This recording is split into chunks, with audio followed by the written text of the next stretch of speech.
Hali ya taharuki ilitanda katika eneo la Nzoia, eneo bunge la kwanza, baada ya mzozo kati ya watu wawili wa kung'ang'ania zao la mahindi shambani na kuwalazimu maafisa wa polisi kushika doria ili kuzuia vurugu. Inadaiwa kuwa mzozo wa ardhi kati ya Evelyn Kigen na Wilson Ereng ulisababisha pande mbili zilizozozana kuhusu ni nani anafaa kuvuna zao hilo la mahindi lililokuwa limepandwa katika ardhi hiyo.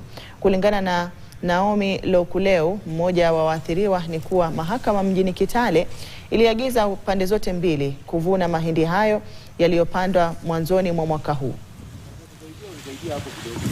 So mimi naomba haki kwa serikali ya Kenya, juu mimi nanyanyaswa. Hii shamba nimewahi kuja kushikwa na maofisa wa sanda kwanza saa 11 Saturday. Nikaambiwa nataka na kotini. Nikachukuliwa na mtoto wangu wa 9 months, tukawekwa cell 24 hours.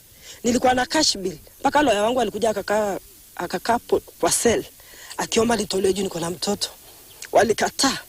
Kila mtu alifunga simu mwenye alikuwa anafaa kunishughulikia. DCI wote walifunga simu, mahusiano walifunga simu mpaka saa 1 the following day Sunday.